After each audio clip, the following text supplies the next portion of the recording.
وعجبكم القراقيش بتاعت مرمر حطوا لايك يا حبايبي الحلوين. يلا سلام.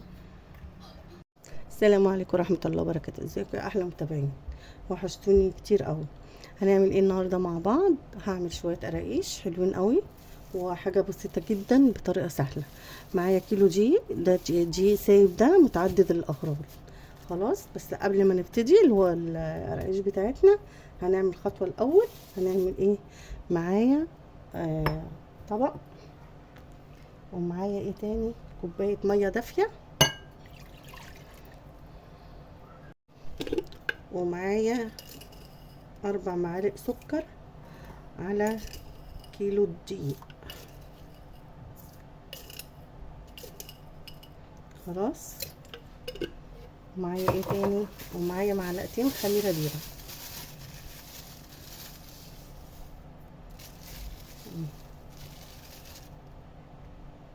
انا جايباها سايبه، لو انتوا عندكم اكياس ماشي باكو. خلاص، وهقلب ده كله مع بعض، وهنضرب ده كله في قلب بعضه، نقلبه كله.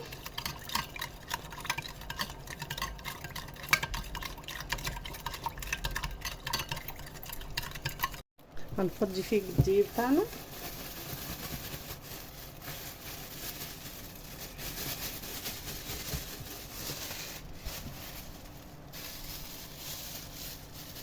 ومعايا ايه؟ معايا سمسم، معايا معلقتين سمسم. عايزه تحطي شمر، عايزه تحطي يلسون، حطي اللي انت عايزاه حطيه. احنا بنحبه بالسمسم بس. وكان عندي ايه حاجه كده زي ريحه الكحك كده، هحط منها شويه تديله طعم حلو. بس كده. وعندي رشه ملح، رشه صغيره على الكيلو دقيق،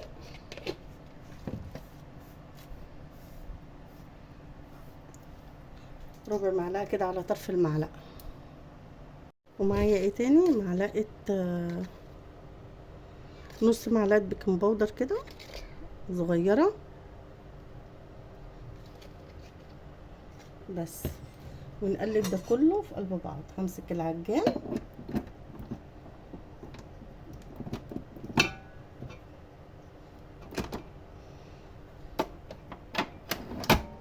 على الدرجه الاولانيه كده، نقلبه كله في قلب بعض. ومعايا ايه تاني؟ هحط السمنه. كيلو دقيق بتاعنا هحط له كوبايه ونص سمنه وربع كوبايه زيت. ادي نص سمنه اهو وربع كوبايه زيت.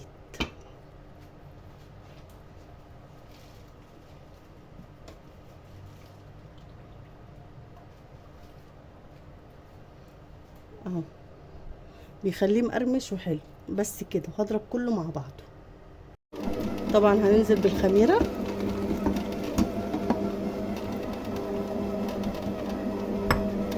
ونشوف عايزه ايه معانا ميه تاني.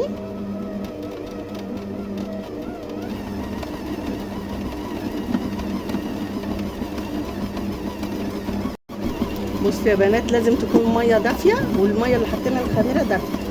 انا كده حطيت ربع كوبايه ميه، وحطيت ربع تاني، فكل دي بيختلف طبعا عن الدقيق التاني. بس وهعجنهم مع بعض اهو، وهنشوف هتحتاج تاني ولا ايه. ادي يا بنات العجينه جميله اهي، ما شاء الله عليها. هي خدت مني كوبايه ميه اهي، جميله جدا. هسيبها بقى تخمر زي ما هي كده، وايه، وارجع لكم تاني.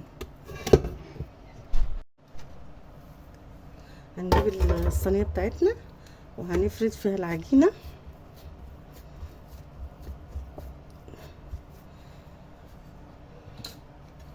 نفرديها كده، ونحاول نسوي كده على طول. سهله جدا الطريقه دي، بجد حلوه قوي. دي طريقه، وهوريكم طريقه تانية. وتحاولي بايديكي كده برضو تظبطي.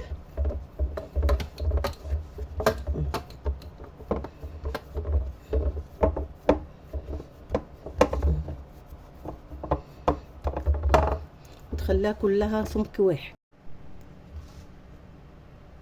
ادي مسكتها قطعتها الحجم اللي انت عايزاه بقى تقطعيها.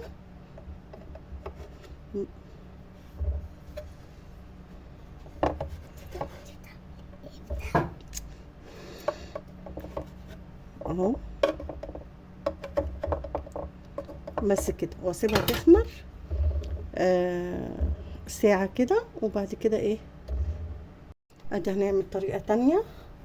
هنجيب حتة عجينة كده نعملها زي الرول كده، وبعد كده نفردها.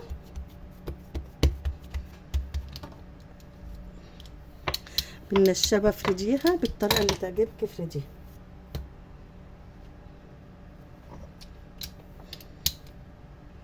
وهنعمل ايه تاني، هنلفها اللور نلفها كده اهو.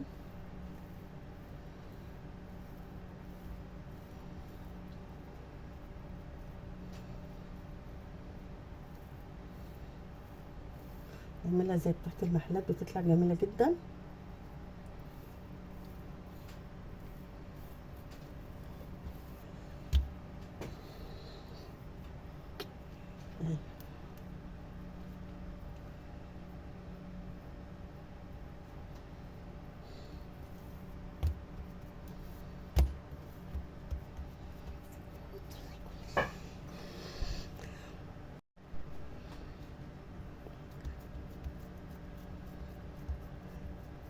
جميلة جميلة وزي بتاعت المحلات بالظبط. ممكن نفردها برضو.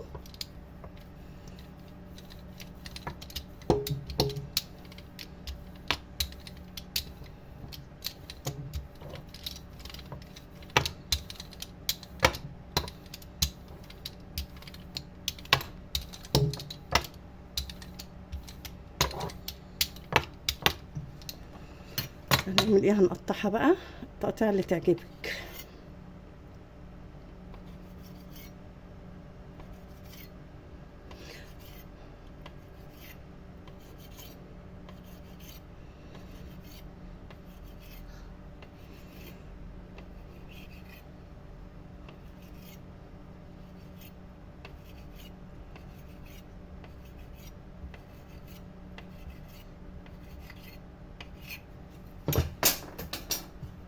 وهنجيب الصاج عشان ندهنه حاجه وهنرص فيه الرقايش بتاعتنا.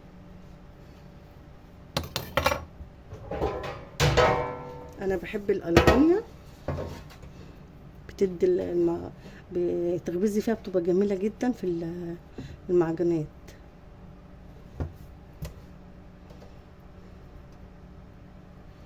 نرصها كلها كده.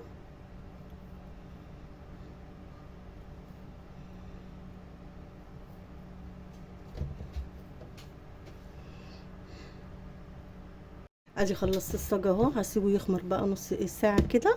وبعد كده ايه، اسويه على درجه حراره 180. اهي في الفرن اهي على اعلى درجه حراره لانها هي مش محشيه بس كده. بصوا يا بنات اهو خلص اهو، جميل جدا وتسويته حلوه قوي. بصوا جميل جميل، احسن من بتاع الفرن. ودي الطريقه التانية دي سهله جدا اهي، بس انا مقطعاها عريضه شويه. لو انت عايزه ترفعها برضو حلوه وجميله جدا. بصوا حلوه قوي. يلا بقى هروح ارصه.